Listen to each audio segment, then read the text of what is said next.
कि पतंग के डोरा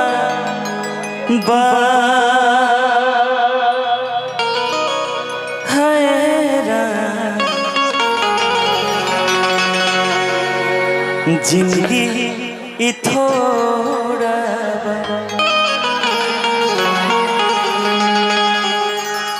अज पतंग के डोरा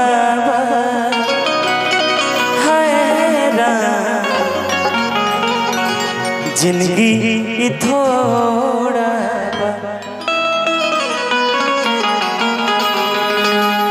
कट जाए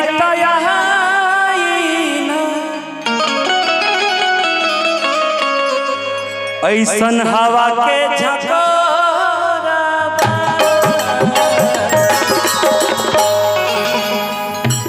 लेकिन ये जीवन के सार और जीवन के सच्चाई बा के हर कोई जाए जाए के पड़ी, लेकिन माँ के प्रति उस बेटे की संवेदना प्रेम ओकरा बारे में कहल जाओ तो माँ के लिए दो लाइन। जग में माई लेखा के हो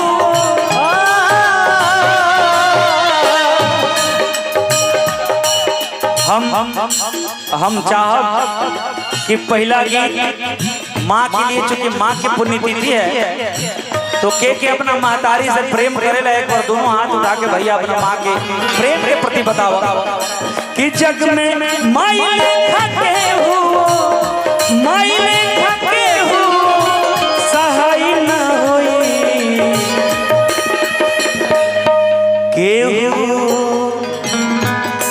केहू कतन दुलारी बाकी माई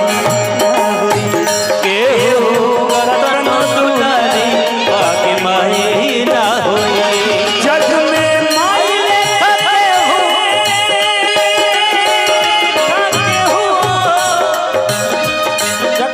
हम जानता नहीं कि हम जे गुणी लोगन के सामने खड़ा बानी ना ये हमार सौभाग्य बाटे। हमारे गार्जियन विजेंद्र बाबा और कमलबाज भैया के तरफ से जग में माई लेखा के हो भैया जग में माई लेखा के हो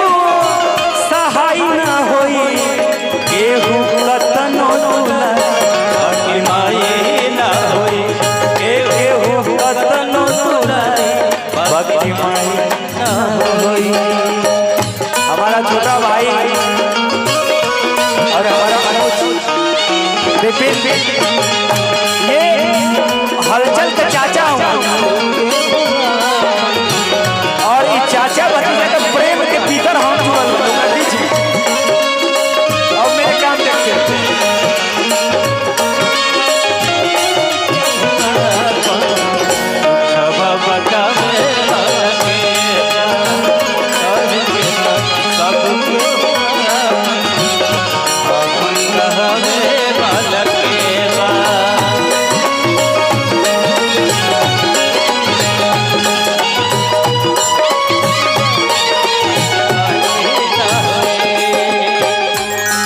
अब ए से ज्यादा का अजीत आनंद चाहे अजीत आनंद खानी कोनो कलाकार कितना सौभाग्यशाली हुई हैं हलचल भाई जेकरा ऊपर पिता स्वरूप बड़े भाई लोगों का आशीर्वाद है। गाना बजाना के मनोरंजन खातिर तो कुछ कहल जाला लोग के मनोरंजन करावे खातिर, लेकिन जवना घर में गार्जियन होला वो घर कबो खराब ना होला। हमके घर में ऐसा कमलबाज भैया खानी, बाबा खानी, भरत भैया खानी, गोपाल भैया खानी, शारदा दीदी खानी, जहाँ गार्जियन लोग मनोज तिवारी भैया खानी और जितने भी सीनियर लोग हैं तो हमने सजादे भाग्यशाली के होने एक हम चाहें ताली जिनके संरक्षण में हम लोग पल रहे हैं, लोग के लिए तालियां, जोरदार तालियां बजाइए। क्या बात है, पहला चाका ये लोग हैं, हमने के पिछला चाका है जेने अगला चाका कोई बहुने हमने के पानी क्या बात तबे ना हलचल के कार्यक्रम इतना खूबसूरत होता ना तो होई ना होई। माही मंदिर माही पूजा माही मंदिर माही बाबा हलचल भाई कहले आके चिन्ह तनी के हुआ हम कहिए हलचल भाई अब जानत नहीं के हुआ लेकिन मौगा महकता महकता तारो बजे केहू ने केहू के सारे होई त कहत रे हमरे सार हो जे पैसा वाले लुटावत रे सारा हमारे का स्वागत करते माही मंदिर माही पूजा माही मंदिर माही पूजा माही से बढ़ के केहू न दूजा माही से बढ़ के केहू न दूजा धन्यवाद माही मंदिर माही पूजा माई से बढ़ के केहू न दूजा माही मंदिर माही पूजा माई से बढ़ के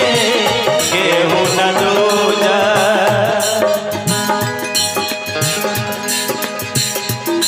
माई के दूधवा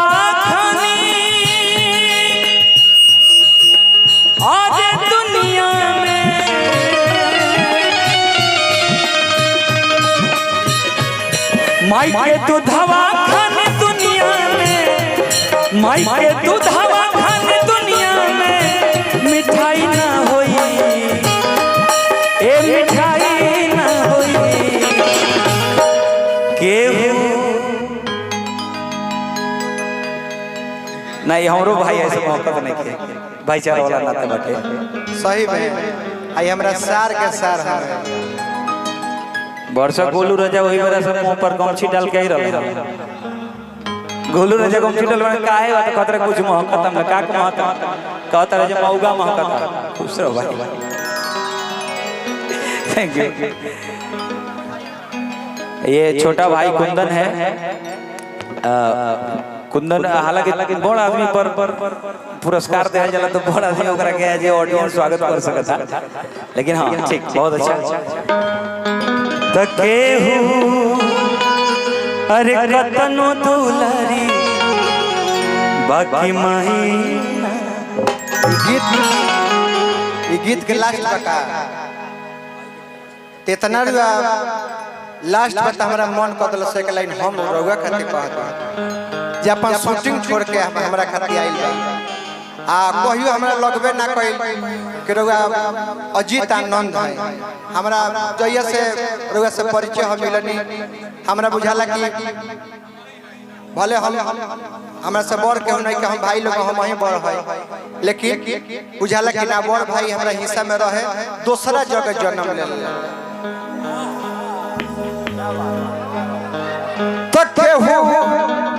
अरे यो सन भाई ना होई तकेहू केतनो दुलारी माई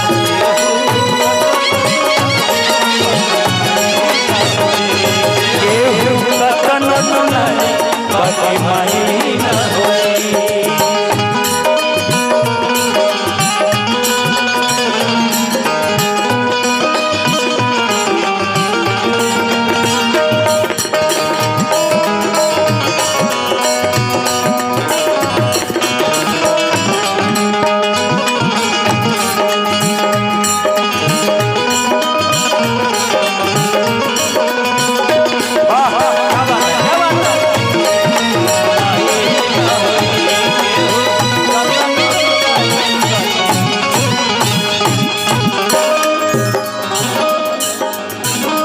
पता बाबू जे लोग की माई है पर बिया हेलो शायद वो लोग को कभी कभी माँ के प्रेम के एहसास ना होता है हेलो लेकिन ओकरा से पूछल जाओ हेलो हेलो ठीक बानी नो बहुत बहुत अजीत भैया एक लाइन हमू कुछ मन में आवता तन कहे के चाहता है कह एकदम लेट मत कर हद की मेहनत कई के क्या बात वाह वाह राहुल के मेहनत कई के केतनो अरे रुपया कमाई